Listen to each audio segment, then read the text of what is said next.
Hello and welcome to the Wargamer, and you're joining me as I take a look inside Mantic Games' The Walking Dead All-Out War miniatures game.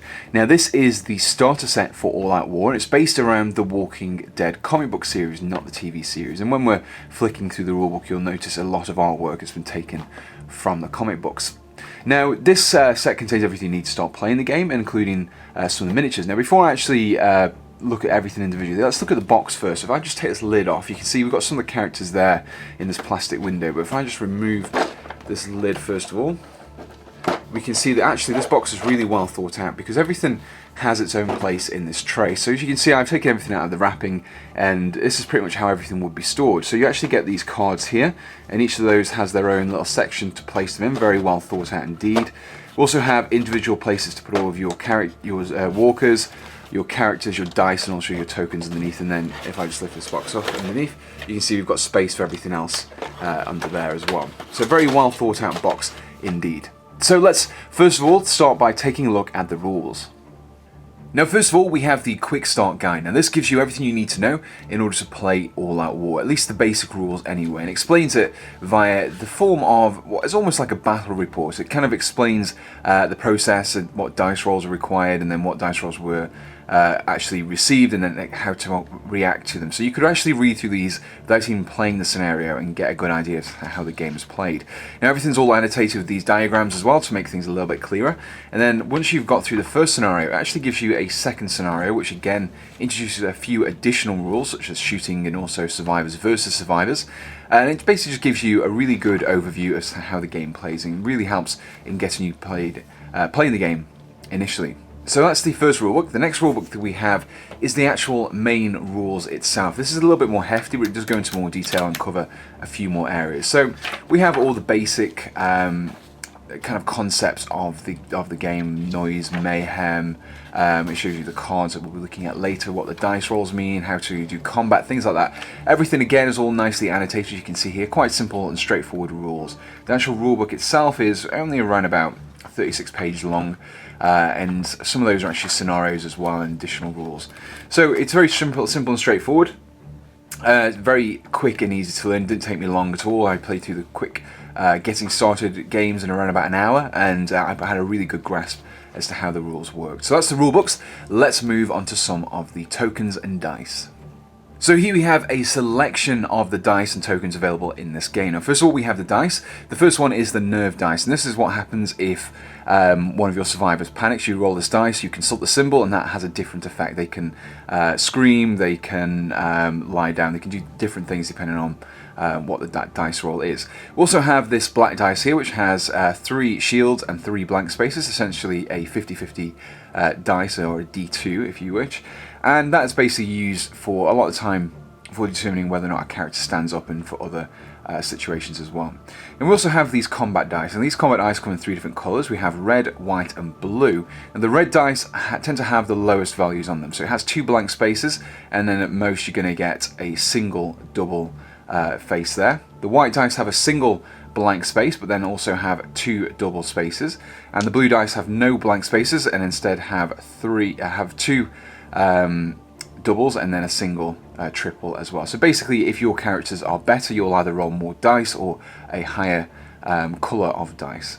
Now the tokens that we have here are a rough selection. So we have this range ruler here. This is 10-inch card ruler. Card stock's really nice, quite rigid and firm. On one side we have how far your survivors can run, how far they can sneak. And on the other side we have the mayhem distance, which is 10 inches, and also how far your walkers can shamble. We have a few scenery items. We have these vehicles here, these card scenery items, and some barricades. We have some little tokens that you'll use to track health on your cards, and also these actual supply crates, and these are used for objectives, and once you've searched them you can flip them over. It says searched underneath.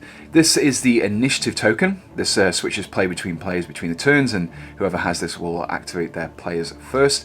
We have the kill zone marker, which is the distance in which a zombie will attack a survivor if it's within. So you basically place this over the top of the zombie, and if there's a survivor within this circle, then they will get attacked. Finally, we have this threat dial. This threat dial starts on 0, and which is on the all quiet section, and this progresses as the game goes on through various different actions, and then when it gets to the top, usually the game tends to end at that stage. But each of these sections will have different effects for events and things like that, and can also impact whether or not your survivors actually start to panic or not. So that's all of the tokens and the dice. Let's move on to some of the cards.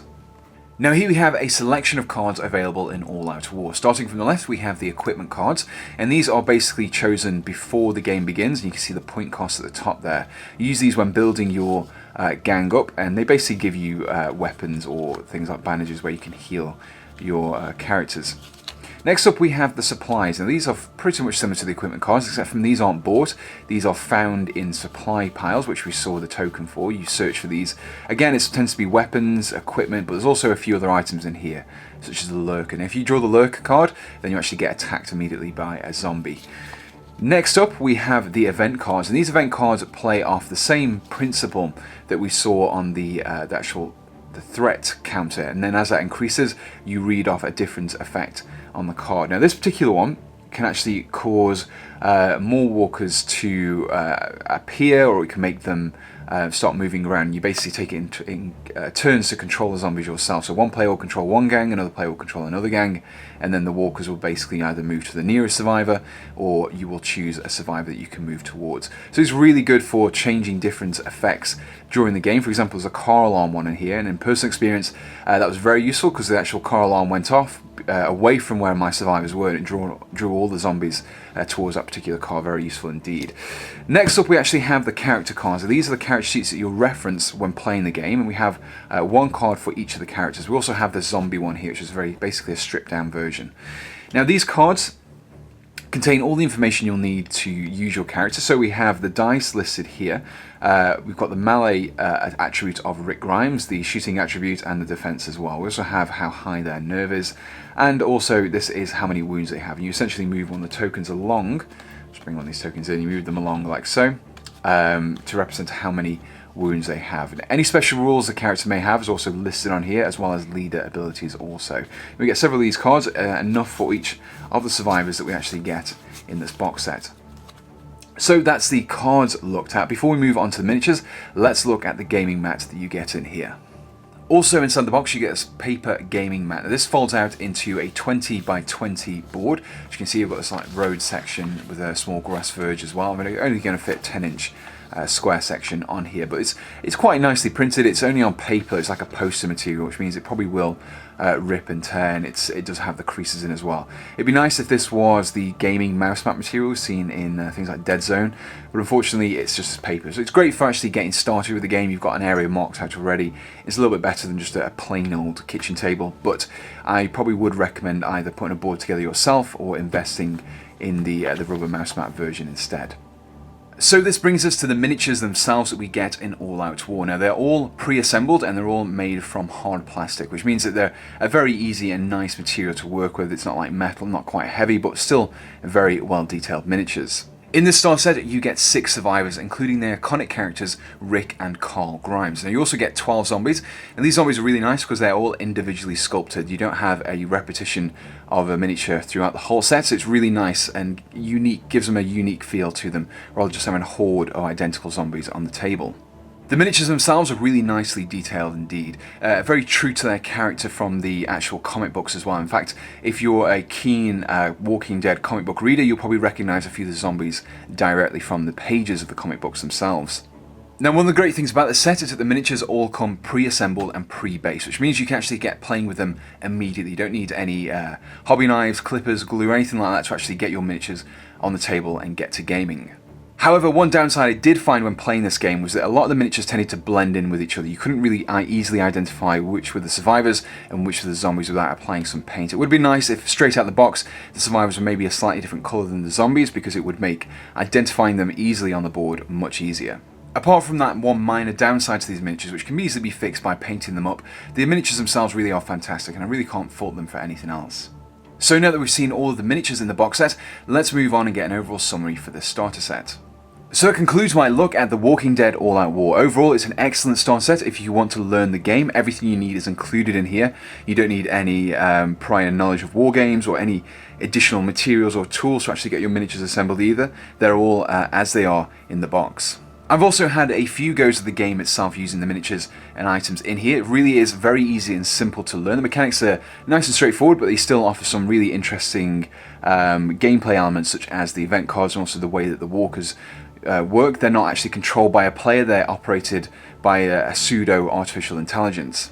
Now, whilst there are a number of good points to the gameplay itself, one thing I did found was limiting, and it's probably more to do with the starter set itself. It was the fact that after you'd played a few games, you did find yourself kind of repeating yourself often.